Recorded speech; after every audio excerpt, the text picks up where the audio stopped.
Assalamualaikum warahmatullahi wabarakatuh. Salam damai dan sejahtera buat saudara-saudaraku dimanapun berada. Sedikit kita kupas tentang sisi diri manusia. Ada sisi dalam diri manusia yang sulit dimengerti, yang itu sebenarnya adalah diri sejatinya yang mestinya bisa beribadah dan menyembah kepada Allah, yang frekuensinya yang seharusnya bisa ketemu dengan frekuensinya Allah, gelombangnya juga akan ketemu dengan gelombangnya Allah, karena dia bagian daripada Allah yang ditanamkan dalam jasmani manusia. Apa bagian itu? Bagian itu adalah rohani. Hanya unsur inilah yang bisa dipakai untuk menyambungkan munajat dan beribadah, yang sifat-sifat tertingginya itu akan bisa menjangkau sifat-sifat Allah. Unsur ini sangat sulit dijelaskan karena sifatnya sama dengan sifat Allah. Dia adalah unsur Tuhan yang ditanamkan dalam diri manusia. Rohani dimensinya berada di atas dimensi akal manusia. Maka pengetahuan tentang rohani ini mesti melewati batas tertinggi akal manusia. Sedangkan melewati batas tertinggi akal manusia itu artinya otomatis akan keluar dari batas kesadaran manusia. Atau untuk memasuki dimensi rohani ini, manusia akan ditidaksadarkan, atau kesadaran akalnya akan dihentikan, atau akal dan kesadarannya dimatikan. Karena untuk memasuki dimensi rohani, akal dan kesadarannya itu akan melihat portal batas tertinggi akan kesadarannya. Atau akan ada fase proses ditidaksadarkan, dihentikan, dimatikan, baru manusia itu bisa memasuki dimensi rohaninya. Dan itu mustahil bisa dikerjakan oleh manusianya sendiri. Sahabat dan saudaraku yang baik dimanapun berada, bagaimana mungkin manusia bisa memaksa akal dan kesadarannya naik melewati batas kesadarannya, sementara dia berusaha untuk itu masih di alam sadarnya. Maka rohani manusia ibarat program, tetapi program itu belum bisa dipakai karena belum diaktifkan fungsinya, yang sulit dijelaskan. Karena orang mengira pikiran batin, rasa itu bagian dari rohani. Benar demikian bukan? Selama manusianya masih ada di alam sadar, maka dia hanya ada dimensi akal saja. Maka yang ada hanyalah frekuensi kesadaran saja. Dan semua yang masih di frekuensi kesadaran itu adalah semua masih dalam ilmu akal. Seluruh ilmu yang saat hilang kesadaran dan hilang ilmunya berarti masih ilmu akal sadar saja.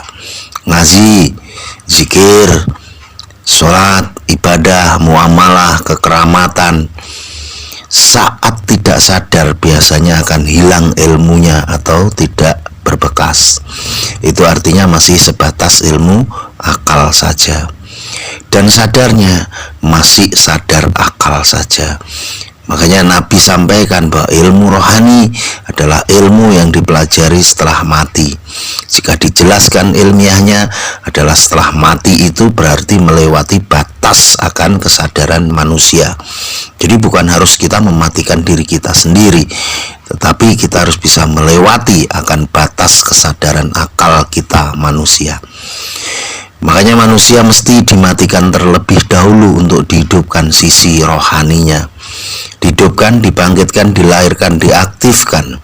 Dan proses itu hanya bisa terjadi saat manusianya dimatikan terlebih dahulu. Dalam arti akal dan kesadarannya yang dimatikan, sehingga dihidupkanlah ruhnya. Karena yang mau dihidupkan itu berada di atas ambang batas atas kesadaran manusia, maka akal manusianya pasti akan mati dulu atau khatam dulu akal dan kesadaran itulah dunia. Dimensinya adalah dimensi jasmani, termasuk seluruh ilmu pengetahuan. Sedangkan jika seorang melewati batas kesadaran tertingginya, maka sebenarnya dia telah melewati batas dunianya, batas akalnya, atau melewati batas jasmaninya. Maka disitulah manusia masuk ke dimensi baru, masuk ke alam baru, masuk ke kesadaran baru, masuk ke dunia baru, masuk ke jasmani baru, dan masuk ke dimensi-dimensi baru, yaitu alam sadar di atas sadarnya manusia.